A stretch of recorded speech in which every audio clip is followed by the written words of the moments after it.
habis saya merasakan perasaan gak enak itu, tiba-tiba saya dengar kayak ada suara cewek nangis dari belakang saya gitu loh. Jadi temen gue itu kayak duduk berdua kaku gitu loh. Nah pas gue nengok ke belakang tuh, yang perempuan punggungnya bolong itu, dia kayak terbang gitu loh, terbang sambil ketawa.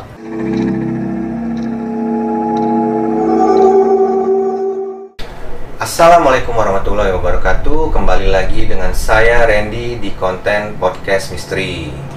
Pada episode Podcast Misteri kita kali ini kembali saya akan menceritakan pengalaman horor yang berdasarkan kisah nyata. Dan kebetulan pada hari ini kita kedatangan narasumber, yaitu Radit nih.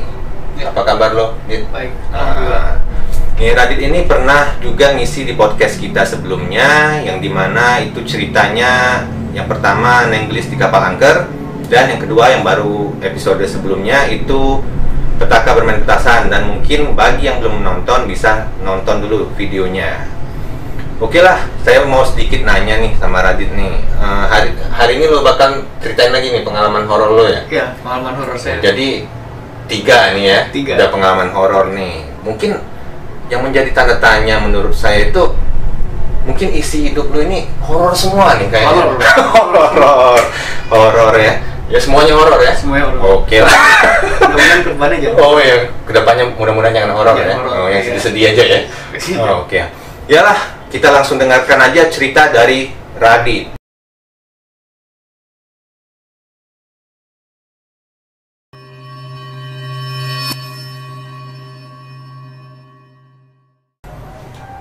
Jadi kali ini saya akan bercerita tentang pengalaman horor saya dulu. Semua bermula saat saya mengikuti salah satu kegiatan di sekolah saya. Kebetulan pada saat itu saya mengikuti tim sepak bola di sekolah saya. Jadi beberapa waktu kemudian kita mendapatkan informasi dari pelatih saya bahwa tim kami itu didaftarkan di salah satu turnamen gitu. Ya, jadi pada saat itu kami siap untuk mengikuti turnamen itu. Jadi pada waktu itu kami diminta sama pelatih kita untuk mengikuti latihan terakhir sebelum mengikuti turnamen. Waktu itu hari Kamis kita latihan terakhir, dan Jumatnya itu kita istirahat full untuk mengikuti turnamen itu pada hari Sabtu. Nah, jadi pada saat itu sebenarnya kita mengikuti latihan itu sore sekitar jam 3 sampai maghrib. Cuman pada saat itu hujan, jadi latihan kita tertunda dulu. Dan hujan reda itu sekitar habis maghrib jam 6:30. Jadi mau gak mau kita latihan mulai jam sekitar segitu, 6:30 kita mulai latihan.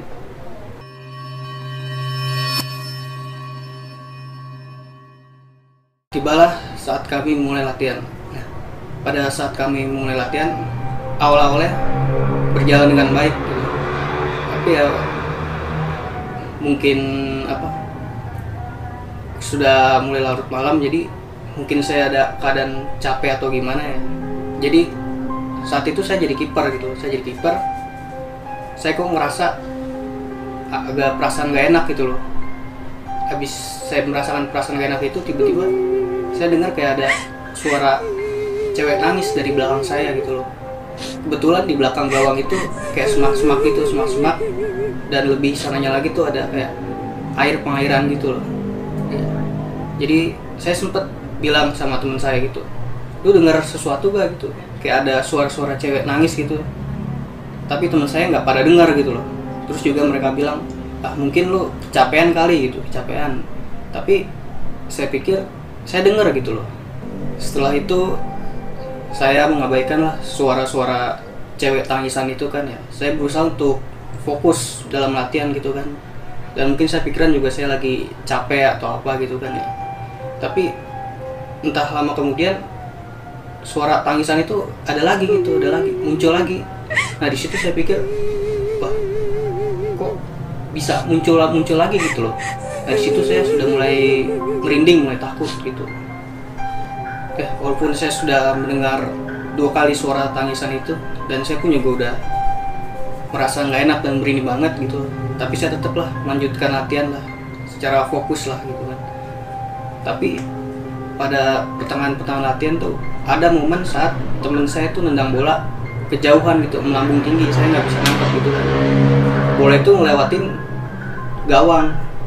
Nah tepatnya itu dia masuk ke semak-semak belakang gawang itu yang pas dengar saya suara tangisan itu. Waduh kan, namanya aja kiper pasti mau nggak mau kan dia ngambil bola kan ya. Nah pas saya jalan mau ngambil bola, tapi saya mikir lagi kok saya kayak berat melangkah gitu, kayak saya takut banget gitu kan. Ya akhirnya saya manggil teman saya 2 orang buat ngambil bola itu yang sudah ke semak-semak itu kan.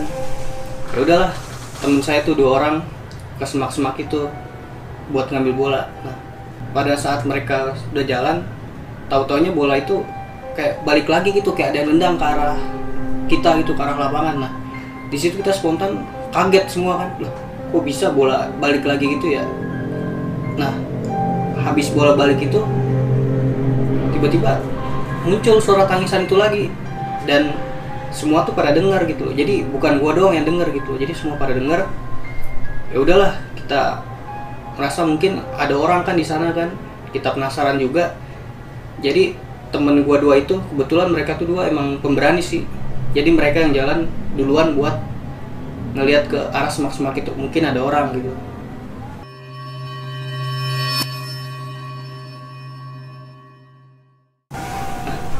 Pada saat 2 temen gue yang penasaran itu masuk ke dalam semak-semak itu, ya kita tungguin gitu loh kok sekitar 3 menit. Mereka tuh nggak balik-balik gitu kan. Ya akhirnya kita semua nyamperin mereka gitu loh ke dalam semak-semak itu.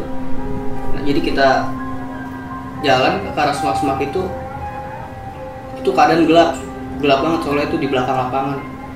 Kita cari-cari ya, akhirnya tuh gue ngeliat kayak ada warna jersey gua gitu loh. Jadi kan itu kan kelihatan kan, oh ini berarti teman gua gitu. Pas kita samperin 2 orang teman gua itu ke dalam,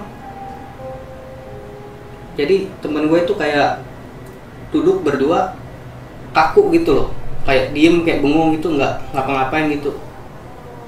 Kenapa mereka ya gitu? Gua penasaran gitu kan, heran gua kok bisa gitu. Tahu-taunya di sebelahnya itu, di sela-sela mereka itu kelihatan kayak ada batu nisan gitu, batu nisan tua.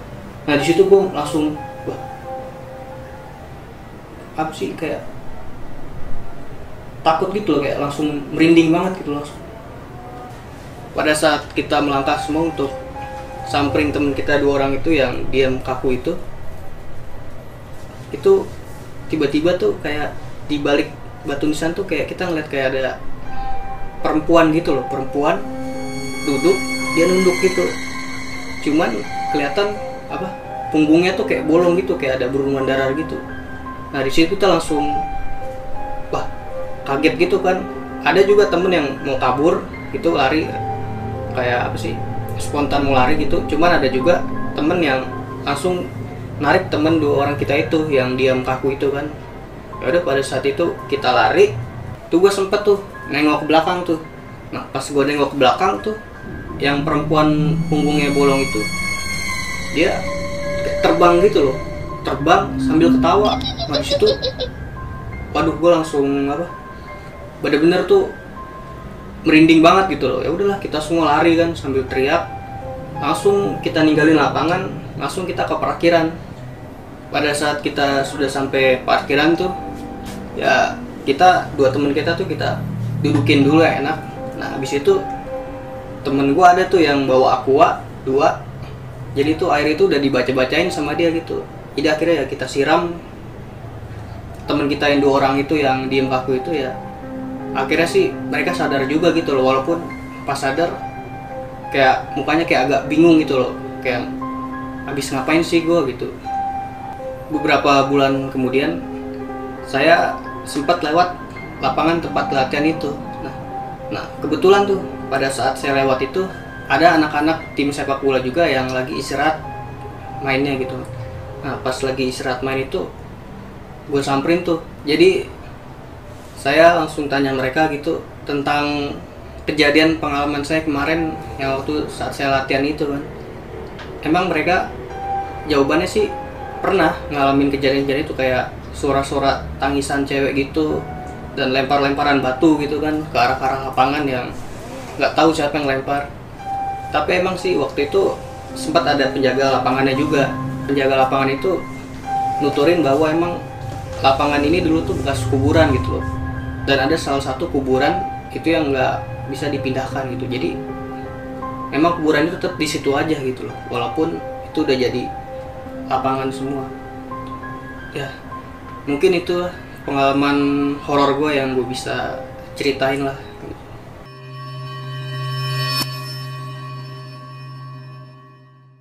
Oke, mungkin sekian pengalaman horor yang udah diceritakan oleh Radit nih, narasumber kita. Dan mungkin pengalaman itu juga bisa jadi pelajaran buat kita semua. Mungkin nggak mau lagi lah ngalamin kejadian itu kira-kira ke depannya nih. Iya, kalau bisa jangan lah. Oh, iya. Bisa mungkin yang lebih serem lagi mungkin untuk ke depannya ya. Ya, jangan lupa untuk tetap terus support channel Merah Putih Kreator dengan cara like, comment, share ke teman-teman kalian, serta subscribe dan aktifkan tombol lonceng notifikasi supaya kalian dapat update video terbaru dari kita. Mungkin cukup sekian. Assalamualaikum warahmatullahi wabarakatuh.